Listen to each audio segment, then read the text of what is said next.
দিশি পাড়ি মামার বাড়ি।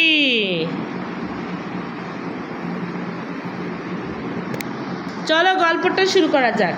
ইকরি, শিকু, টুকটুকি, সুমনা আর বাহাদুর বেড়াতে যাবে সুমনার মামা বাড়ি।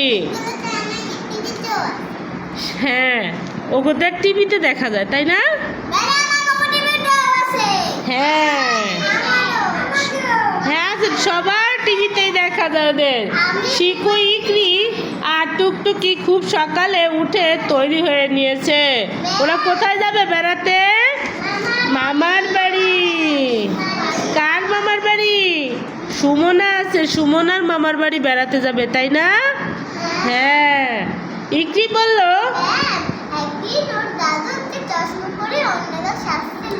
তাই নাকি? হ্যাঁ। ইকরি বলল, সবাই কখন রওনা হবে? টুকটুকি বলল, সুমনা আর বাহাদুর এলেই আমরা রওনা হব।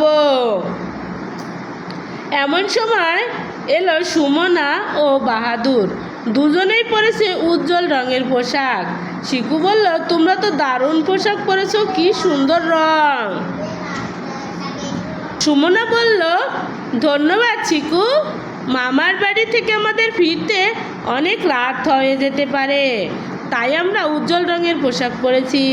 কারণ রাতের বেলায় উজ্জ্বল পোশাক পরলে সাদা রঙের পোশাক পরলেও দূর থেকে সহজেই দেখা যায়। ইকরি বলে, দারুণ। ইকরি ও তার বন্ধুরা উজ্জ্বল রঙের পোশাক পরবে। তারপর ওরা সবাই উজ্জ্বল রঙের পোশাক পরে তৈরি হয়ে নিল।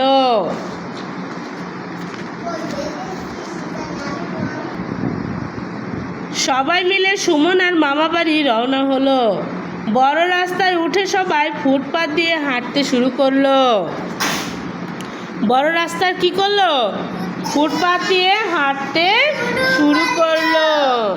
এই দেখো ওরা কি সুন্দর করে হেঁটে যাচ্ছে ফুটপাত দিয়ে, দেখতে পাচ্ছ? হ্যাঁ। সুমনা বলল, বড় রাস্তা দিয়ে যাওয়ার সময় আমাদের কোন পাশ দিয়ে হাঁটা উচিত? বাহাদুর বলল, যেদিক থেকে গাড়ি আসছে সেদিকে মুখ করে এবং রাস্তা থেকে যতটা সম্ভব দূর থেকে হাঁটা উচিত।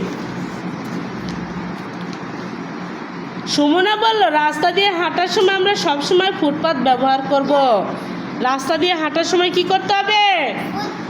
ব্যবহার করতে হবে, ফুটপাত ব্যবহার করতে হবে। আমরা যে গল্পটা পড়তেছি সেই গল্পটার নাম কি? গল্পটার নাম কি? হ্যাঁ। এখন তাদের রাস্তা পার হতে হবে। বাহাদুর বলল, এই সাদা কালো দাগগুলো জেব্রা ক্রসিং। দাগ থাকে না, ওটাকে জেব্রা ক্রসিং বলে। কি বলে? হ্যাঁ, জেব্রা ক্রসিং বলে। জেব্রা ক্রসিং দিয়ে নিরাপদে রাস্তা পার হওয়া যায় যখন এটা আস্তে স্লো হয়ে চলে, ঠিক আছে? এই জন্য ওটা দিয়ে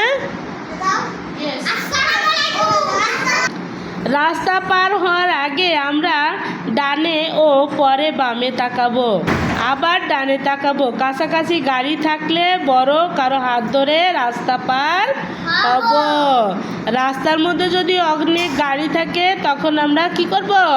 রাস্তা পারের জন্য বড় একজনের সাহায্য নেব, ঠিক আছে? একা একা রাস্তা পার হব না। কিছু দূর এগোনোর পর তারা একটি ফুট ওভারব্রিজ দেখতে পেল। সুমনা বলল, যেখানে ফুট ওভারব্রিজ থাকবে সেখানে রাস্তা পার হওয়ার আমরা ওভারব্রিজ ব্যবহার করব। যেখানে কি থাকবে? ওভারব্রিজ থাকবে, সেখানে রাস্তা পার হওয়ার সময় আমরা ফুট ওভারব্রিজ ব্যবহার করব। ফুট ওভারব্রিজ বোঝো? রাস্তার উপর দিয়ে দেখবো যে ব্রিজ দেওয়া। হ্যাঁ, যেমন কিসের মতো? ঢাকার ব্রিজের মতো। ঢাকা দেখতে পাওয়া যায়, তাই না? হ্যাঁ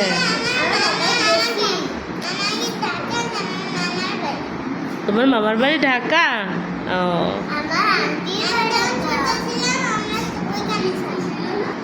ইকরি বলল, দারুণ Sumana. Ikri foot over bridge দিয়ে রাস্তা পার হতে চায়। সবাই ওভার ব্রিজ দিয়ে রাস্তা পার হলো।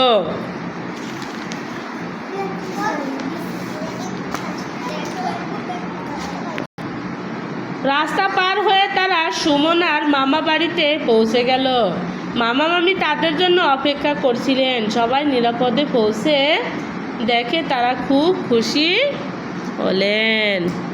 সবাই নিরাপদে পৌঁছেছে বলে মামা মামি খুব খুশি হলেন। মামি সবার জন্য ঝুড়ি ভর্তি করে আম কাঁঠাল নিয়ে এলেন। সবাই এত টাটকা ফল দেখে দারুণ খুশি। সবাই হাত মুখ ধুয়ে মজা করে আম কাঁঠাল খেলো।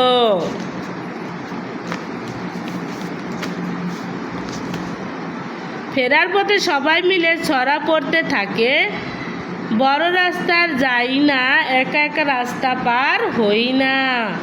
বড় রাস্তায় যাই না, একা রাস্তা পার হই না। রাস্তায় চলার নিয়ম মানি, নিরাপদে থাকতে জানি। কি করি? রাস্তা চলার নিয়ম মানি, নিরাপদে থাকতে জানি, তাই না? হ্যাঁ।